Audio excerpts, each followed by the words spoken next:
محترم سامعین، السلام علیکم ورحمۃ اللہ وبرکاتہ۔ اب ہم آپ کو سناتے ہیں سیدنا ایوب علیہ السلام کا قصہ۔ ایوب علیہ السلام انبیاء کی جماعت میں سے ایک ہستی ہیں۔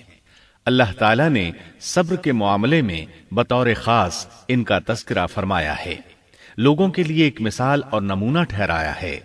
آپ کا نسب نامہ یوں ہے: ایوب بن موس بن رازح بن عیس بن اسحاق بن ابراہیم علیہ السلام، یہ سیدنا اسحاق علیہ السلام کی نسل میں سے ہیں۔ ابراہیم علیہ السلام کے دو صاحبزادے تھے، اسماعیل علیہ السلام اور اسحاق علیہ السلام۔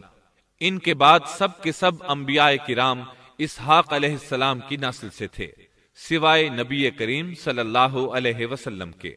آپ اکیلے سیدنا اسماعیل علیہ السلام کی نسل سے ہیں۔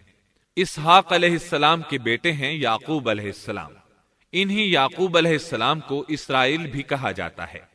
اسی نسبت سے بنی اسرائیل کا مطلب ہے یعقوب علیہ السلام کی آل اولاد۔ یعقوب علیہ السلام کے 12 بیٹے تھے۔ ان کے بیٹوں کو اسباط بھی کہتے ہیں۔ ان کا تذکرہ قرآن میں بھی آتا ہے۔ اب سوال یہ ہے کہ جن اسباط کا تذکرہ قرآن مجید میں انبیاء کرام علیہم السلام کے ساتھ کیا گیا ہے، کیا وہ یعقوب علیہ السلام کے بیٹے تھے یا ان بیٹوں کی اولاد میں سے تھے؟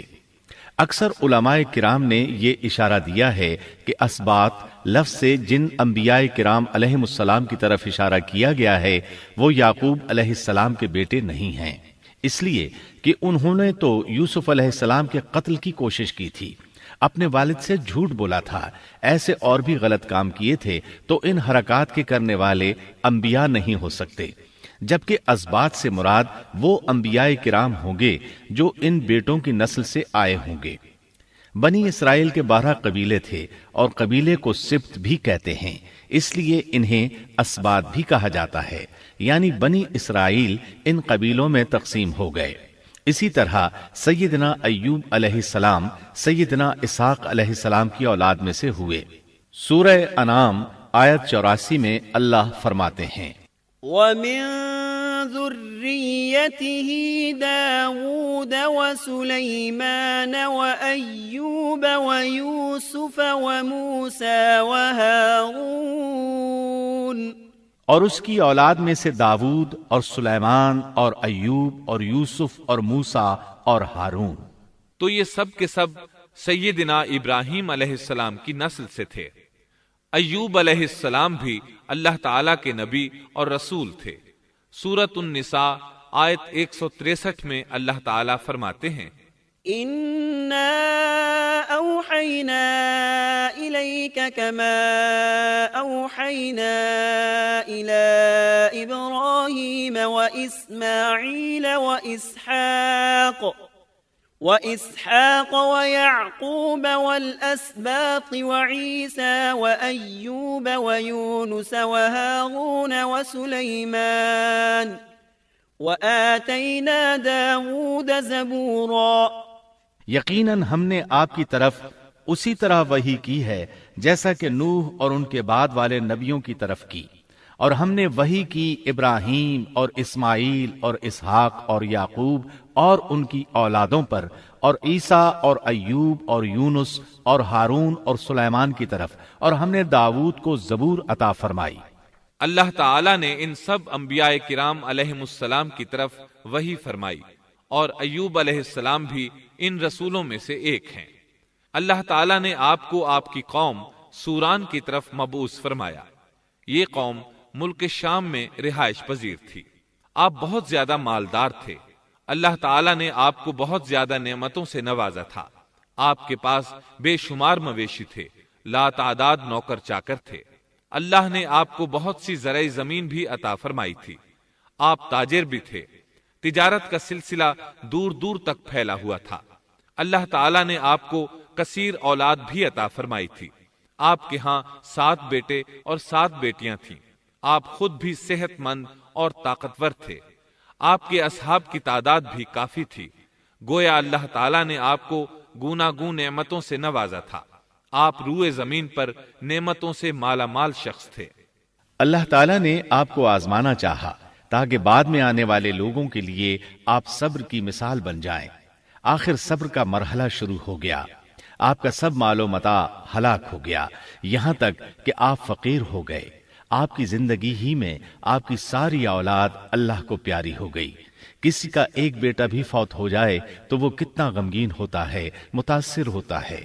سیدنا یعقوب علیہ السلام پر غم کس طرح طاری ہوا، یہاں تک کہ آپ کی آنکھوں کی بینائی تک جاتی رہی۔ مارے غم کے وہ گھل گئے تھے، جبکہ ان کا کوئی بیٹا فوت نہیں ہوا تھا، اور ادھر 7 بیٹے اور 7 بیٹیاں فوت ہو گئے۔ یہی نہیں، تمام مال مویشی ہلاک ہو گئے۔ معاملہ اس پر بھی ختم نہیں ہوا، آپ شدید مرض میں مبتلا ہو گئے۔ بیماری اس قدر شدید تھی کہ آپ چلنے پھرنے سے معذور ہو گئے، اٹھنے کی سکت نہ رہ گئی، یہاں تک کہ آپ کا گوشت گرنے لگا۔ آپ کی آزمائش انتہا کو پہنچ گئی۔ اب آپ کے ساتھی بھی آپ کا ساتھ چھوڑنے لگے۔ انہیں خوف محسوس ہوا کہ کہیں ان کی بیماری انہیں بھی نہ لگ جائے، کہیں یہ کوئی ایسی بیماری نہ ہو جو ایک سے دوسرے کو لگتی ہو۔ اس طرح سوائے 2 کے سب ساتھی آپ کا ساتھ چھوڑ گئے، کوئی آپ کے قریب نہ آتا تھا۔ جو 2 ساتھی ساتھ چھوڑ کر نہیں گئے تھے وہ بھی ذرا دور کھڑے ہو کر بات کرتے تھے۔ آپ کی خدمت کے لیے بس آپ کی بیوی رہ گئیں، وہ بہت وفادار بیوی تھیں۔ یہ زوجہ محترمہ آپ کی خدمت کرتی، آپ کو کھلاتی پلاتی، آپ کو نہلاتی۔ پھر نوبت یہاں تک پہنچی کہ سارا ہی مال بالکل ختم ہو گیا۔ اب بیوی صاحبہ نے اجرت پر لوگوں کے گھروں میں کام کرنا شروع کیا تاکہ کچھ کما کر لائیں اور خاوند پر خرچ کر سکیں۔ یہ تھے اللہ کے نبی ایوب علیہ السلام، اتنی بڑی آزمائش میں پورے اترے۔ آزمائش بھی 1-2 ماہ نہیں، پورے 12 برس جاری رہی، اور ایک قول کے مطابق 18 برس جاری رہی۔ آپ اس دوران مجسمہ صبر بنے رہے، آپ نے کبھی کسی سے شکوہ تک نہ کیا، یہاں تک کہ کبھی زوجہ محترمہ سے بھی شکوہ نہ کیا۔ سال ہا سال اسی حالت پر گزر گئے۔ ایک بار آپ کی بیوی نے عرض کرنے کی ذرا ہمت کی اور کہا، آپ اللہ کے رسول ہیں، اگر اللہ کے حضور دعا کریں تو وہ آپ کی بیماری کو ختم فرما دیں گے، آپ کی حالت کو بدل دیں گے۔ بیوی صاحبہ کے یہ کہنے کے باوجود آپ نے بیماری کے ختم ہونے کی دعا نہ کی، نہ یہ کہا یا اللہ مجھے رزق کی فراوانی عطا فرما، بس رضائے الہی پر راضی رہے، تقدیر الہی پر خوش رہے۔ آپ نے بیوی سے فرمایا، ذرا بتاؤ تو ہم کتنا عرصہ خوشحالی اور فراوانی میں رہے ہیں، کتنا عرصہ ہم ناز و نعمت میں رہے ہیں؟ انہوں نے جواب دیا، 80 سال۔ یہ سن کر آپ نے فرمایا، مجھے اللہ تعالیٰ سے دعا کرتے حیا آتی ہے، جتنا عرصہ خوشحالی میں رہا اتنا عرصہ بیماری اور تنگ دستی میں نہیں گزرا، اس لیے میں ابھی یہ دعا نہیں کروں گا کہ وہ مجھے شفا عطا کر دے یا میری اس حالت کو بدل دے، وافر رزق عطا کرے، جب تک مجھ پر 80 سال نہ گزر جائیں۔ جس طرح میں 80 سال ناز و نعمت کی بہاریں دیکھتا رہا، اسی طرح 80 سال تک میں اسی حالت پر صبر کا دامن تھامے رہوں گا، تندرستی کا سوال نہیں کروں گا۔ آپ کے اس جواب پر بیوی صاحبہ مایوس ہو گئیں، اس لیے کہ انہیں تو بیماری کے ختم ہونے کی اور اچھے دنوں کے دوبارہ آنے کی امید تھی۔ آپ کی بات سن کر وہ بولیں، تب یہ آزمائش کی گھڑی کب ختم ہوگی؟ چونکہ اس بات سے اللہ تعالیٰ کی ناشکری ہوتی تھی، اس لیے ایوب علیہ السلام ناراض ہو گئے۔ انہوں نے اللہ کے نام کی قسم کھائی کہ اگر اللہ تعالیٰ نے مجھے شفا عطا فرمائی تو میں انہیں 100 کوڑے ماروں گا۔ دوسری طرف نوبت یہاں تک پہنچی کہ لوگوں نے آپ کی بیوی صاحبہ کو کام دینے سے انکار کرنا شروع کر دیا۔ ان کا خیال تھا کہیں ان کے شوہر کی بیماری انہیں بھی نہ لگ جائے۔ وہ سمجھتے تھے کہ ایوب علیہ السلام کی بیماری چھوت کی ہے، لہٰذا یہ بیماری ان کی بیوی کے واسطے سے انہیں بھی لگ سکتی ہے۔ جب معاملہ یہاں تک پہنچ گیا تب آپ نے ایک چھوٹی سی بات کہی، اس میں بھی کوئی واضح دعا نہیں تھی، جبکہ اس وقت سے بڑھ کر دعا کے لیے کون سا وقت ہو سکتا تھا۔ آپ کی اس بات کو اللہ تعالیٰ نے قرآن مجید میں بیان فرمایا ہے۔ سورہ انبیاء آیت 83 میں ہے، وَأَيُّوبَ إِذْ نَادَى رَبَّهُ أَنِّي مَسَّنِيَ الضُّرُّ وَأَنْتَ أَرْحَمُ الرَّاحِمِينَ۔ اور ایوب کی اس حالت کو یاد کرو جبکہ اس نے اپنے پروردگار کو پکارا کہ مجھے یہ بیماری لگ گئی ہے اور تو رحم کرنے والوں سے زیادہ رحم کرنے والا ہے۔ مجھے آزمائش نے آ لیا ہے اور تو ارحم الراحمین ہے۔ مطلب یہ کہ آپ نے واضح الفاظ میں دعا نہیں فرمائی، یہ نہیں فرمایا الہی مجھے تندرستی عطا فرما، الہی مجھے رزق عطا فرما اور میری حالت ایسی ایسی ہو گئی ہے، تو رحیم و کریم ہے، بلکہ یوں کہا وَأَنْتَ أَرْحَمُ الرَّاحِمِينَ، عرض کیا میری نسبت میری حالت کو تو ہی بہتر جاننے والا ہے۔ اللہ تعالی نے دوسری آیت میں آپ کی حالت کو اس طرح بیان کیا ہے۔ سورہ صاد آیت 41 میں اللہ تعالی فرماتے ہیں وَاذْكُرْ عَبْدَنَا أَيُّوبَ إِذْ نَادَى رَبَّهُ أَنِّي مَسَّنِيَ الشَّيْطَانُ بِنُصْبٍ وَعَذَابٍ، اور ہمارے بندے ایوب کا بھی ذکر کر جبکہ اس نے اپنے رب کو پکارا کہ مجھے شیطان نے رنج اور دکھ پہنچایا ہے۔ گویا آپ نے اس بیماری اور مصیبت کو اللہ تعالی کی طرف منسوب نہیں فرمایا، بلکہ اللہ تعالی کو اس سے مبرہ و پاک ٹھہرایا اور اسے شیطان کی طرف منسوب کیا۔ یوں نہیں کہا اللہ تو نے مجھے مصیبت میں ڈال دیا، بلکہ اس کو غیر اللہ یعنی شیطان کی جانب منسوب کیا۔ حدیث میں بھی اسی طرح آتا ہے وَالشَّرُّ لَيْسَ إِلَيْكَ، برائی تیری طرف سے نہیں ہے۔ آپ نے اپنی حالت کو بھی ایسے ہی پیش کیا اور یوں عرض کیا أَنِّي مَسَّنِيَ الضُّرُّ وَأَنْتَ أَرْحَمُ الراحمین۔ اللہ تعالیٰ نے آپ کی التجا کو اسی لمحے شرف قبولیت سے نوازا۔ کتنے ہی موقع ایسے آئے تھے کہ اس سے قبل بھی آپ دعا کر سکتے تھے اور وہ قبول ہو جاتی، لیکن آپ نے صبر کا دامن تھامے رکھا۔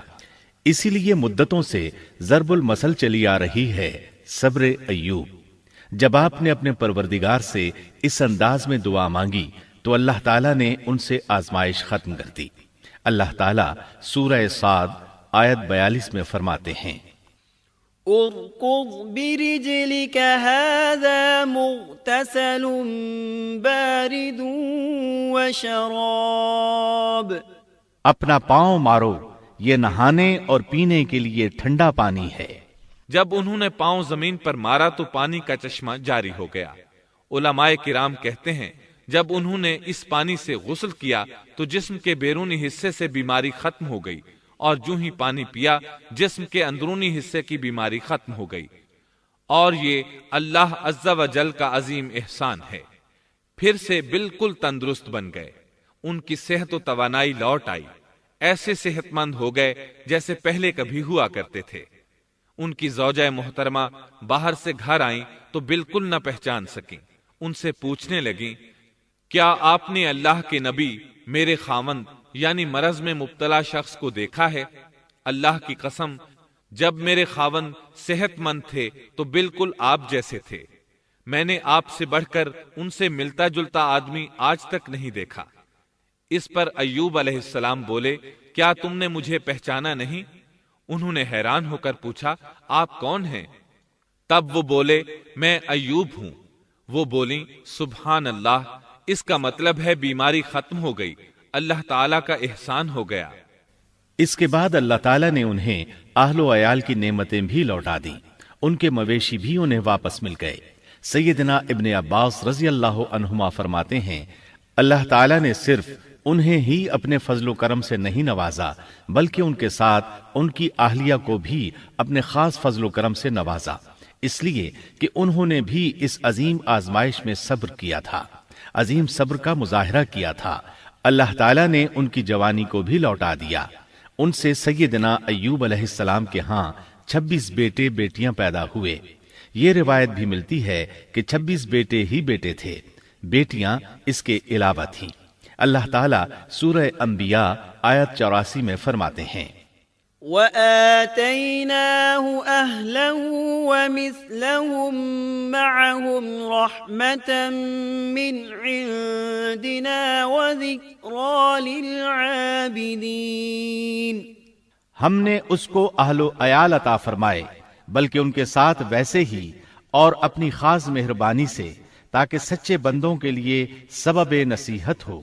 مطلب یہ کہ ان کی جوانی واپس کر دی، مال و دولت لوٹا دیا، اور یہ چیزیں انہیں فوراً واپس کر دی تھیں۔ جسمانی صحت بھی واپس فرمائی اور دنیاوی دولت بھی واپس کر دی۔ امام بخاری، امام احمد اور دیگر محدثین نبی کریم صلی اللہ علیہ وسلم سے روایت بیان کرتے ہیں کہ نبی کریم صلی اللہ علیہ وسلم نے فرمایا، جب سیدنا ایوب علیہ السلام غسل فرما رہے تھے تو ان پر ٹڈیوں کی موسلا دھار بارش ہونے لگی۔ یہ ٹڈیاں کیا تھیں؟ وہ سونے کی ٹڈیاں تھیں۔ اللہ تعالیٰ ان کو غسل کے دوران ہی اتارنے لگے۔ ایوب علیہ السلام نے ان کو کپڑے میں جمع کرنا شروع کیا۔ اس پر اللہ تعالیٰ نے فرمایا، اے ایوب، کیا میں نے تجھے مالدار نہیں بنا دیا؟ اس نئے نازل ہونے والے مال سے بے پرواہ نہیں بنا دیا؟ ایوب علیہ السلام نے عرض کیا، جی ہاں میرے پروردگار، لیکن میں آپ کی رحمت اور برکت سے تو بے پرواہ نہیں ہو سکتا۔ بلا یا رب ولكن لا غنى لي عن بركتك۔ ہاں اے رب، لیکن میں تیری برکت سے دور کیسے رہ سکتا ہوں؟ ان کا مال و دولت سب واپس مل گیا، اہل و عیال بھی مل گئے، صحت بھی پلٹ آئی۔ یہ سب اللہ کے خاص فضل و کرم سے تھا اور اس عظیم صبر کے صلے میں تھا جو انہوں نے کیا تھا۔ اللہ تعالیٰ نے ان کی اہلیہ محترمہ پر بھی نرمی فرمائی، جیسا کہ سورہ صاد آیت 44 میں فرماتے ہیں، وَخُذْ بِيَدِكَ ضِغْثًا۔ اور اپنے ہاتھ میں تنکوں کی ایک جھاڑو پکڑو۔ بالکل باریک تنکوں کی ایک جھاڑو لو، اس میں 100 تنکے ہوں، ان کو اکٹھا کر لو۔ اس کے بعد فرمایا، فَاضْرِبْ بِهِ وَلَا تَحْنَثْ۔ جھاڑو سے اسے مار اور قسم کے خلاف نہ کر۔ مطلب یہ کہ ایوب علیہ السلام نے اپنی بیوی کو 100 کوڑے مارنے کی قسم کھائی تھی۔ اللہ نے یہ تدبیر سمجھائی کہ 100 تنکوں کا جھاڑو لے کر ایک بار انہیں مارو اور قسم پوری کرو، قسم کی خلاف ورزی نہ کرو۔